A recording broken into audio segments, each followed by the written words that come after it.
Salut, c'est la rubrique à Dada. La rubrique à Dada.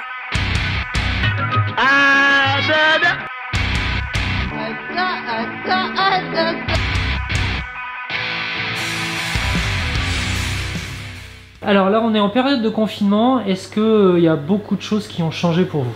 Alors oui, les choses qui ont changé, c'est-à-dire la fréquentation. On est à moins 50, moins 60% de fréquentation en moins, de clients en moins. Je ne parle pas de chiffre d'affaires parce que le chiffre d'affaires, ça ne veut rien dire. Par contre, le panier moyen a augmenté. Donc pour savoir exactement la perte qu'on a au ratio au panier moyen, on ne peut pas le savoir puisque le panier moyen a augmenté. Mais il n'empêche qu'on a quand même moins de fréquentation et on met ça sur le compte de la peur de certains qui ne sortent plus, qui se font aussi aider par les voisins pour faire des achats en boutique. Et au départ, il y a eu un malentendu, les contrôles étaient un peu néfastes, ça se retournait un peu contre les boulangeries, parce qu'ils avaient arrêté certaines personnes en disant qu'il ne fallait pas aller en boulangerie pour acheter une baguette, et qu'il fallait acheter le pain en grande surface. Oui, on a vu ça aussi, certains qui ont été verbalisés, voilà, disant que le pain n'était plus un produit de première nécessité. Exactement. Voilà. Donc ça a été rétabli. De ce fait, le ministre de l'Intérieur est intervenu et il n'y a plus ce problème. Mais il y a quand même toujours le problème des gens qui vont se ravitailler en grande surface quand ils vont faire les vous êtes sur une route passante, avec beaucoup de gens qui vont certainement aussi au travail et qui s'arrêtent prendre un sandwich, du pain. Alors notre clientèle attitrée, elle n'a pas bougé, sauf si ce n'est certaines personnes âgées, comme je vous expliquais auparavant. Et certes, bien heureusement que nous n'avons pas développé le snacking, que je me suis toujours refusé à développer le snacking, en disant qu'un jour il risquerait de se passer quelque chose, et si on faisait notre chiffre d'affaires le snacking, ce serait pas bon. On m'a toujours fait les gros yeux en disant que c'était pas normal, et en définitive, j'ai toujours dit qu'on était boulanger-pâtissier, qu'on devait vendre principalement du pain et des gâteaux, et ça nous a sauvés, parce qu'en fait, on ne développe pas le snacking, parce qu'on reste artisan boulanger-pâtissier. Au niveau de vos salariés, vous avez mis des gens en congé ou non?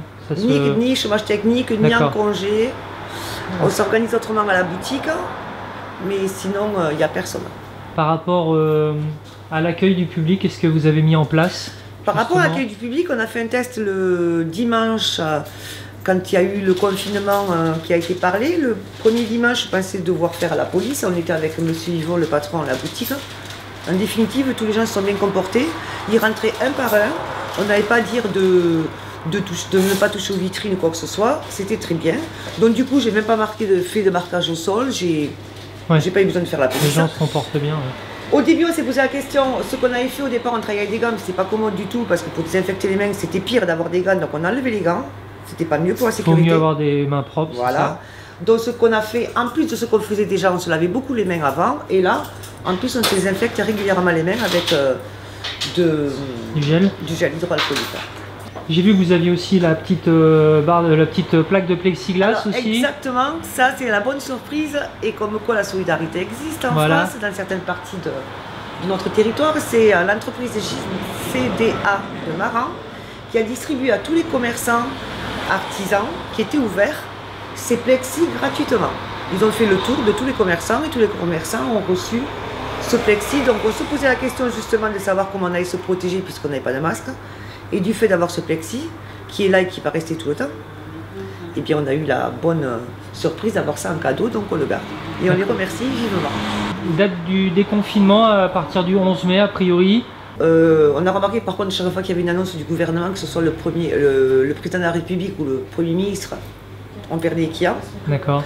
On voyait aussi que c'est une rue passante, donc de ce fait, dès qu'il y avait une annonce négative pour eux qui était négative, alors que c'est pour protéger la population, eh bien les gens s'amusaient à sortir encore plus, à circuler encore plus. Je crois qu'ils n'ont pas compris en fait que c'était dans leur bien et dans leur intérêt. Et donc de ce fait, on va moins de clients en boutique. Après le déconfinement, on le voit comment? Ben, je ne sais pas. C'est inquiétant parce que les habitudes que les clients ont prises ailleurs, j'ai bien peur qu'après ils ne reviennent pas chez Artisanat.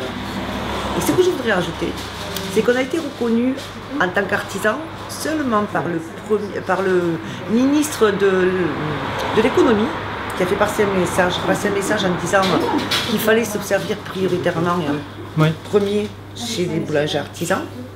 Parce qu'il faut savoir qu'on est soi-disant la première entreprise de France. Bien sûr. Mais personne ne nous appuie, si ce n'est, comme je vous l'ai dit auparavant, le ministre de l'économie et le maire de La Rochelle, qui fait tout pour que les communiquer sur le fait d'aller chez les artisans de proximité. Deux, quand le chef de l'État parle, j'ai rien contre lui, hein, ni pour lui ni contre lui, mais quand le chef de l'État parle, vous remarquerez, il remercie les éboueurs, bon, le service de santé c'est normal, les éboueurs et les caissières de grande surface. Et nous, qui sommes en première ligne, on nous remercie quand? Ouais, parfait. Et justement, donc au niveau des horaires, vous avez changé On a changé d'amplitude ou simplement pas? le soir, on a réduit d'une demi-heure le soir. D'accord, ah oui, À effectivement. partir de 20h, il n'y a plus personne, et à partir franchement de 19h30, il y a un client en une demi-heure. Donc là, j'ai vu que vous étiez vous preniez quelques jours de repos, voilà. pour se reposer, pour sortir un peu de cet endroit Un peu fatigant, anxiogène, oui. anxiogène, voilà. Parce que on doit faire bonne figure et bonne mine devant les clients, on doit être souriant, les accueillir, pas faire voir que nous on est angoissés et mal. Et on en est, mais on n'a pas le droit de le faire voir. Et toute la journée on entend du négatif, les gens ne sont pas bien, ils sont inquiets, ils ont peur. Et du coup on va prendre 3 jours pour un peu couper, rester à la maison et se reposer. Donc on vous retrouve reposé à partir de quelle heure Le lundi, chaque jour?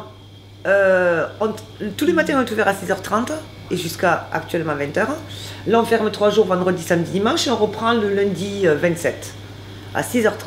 Jusqu'à donc?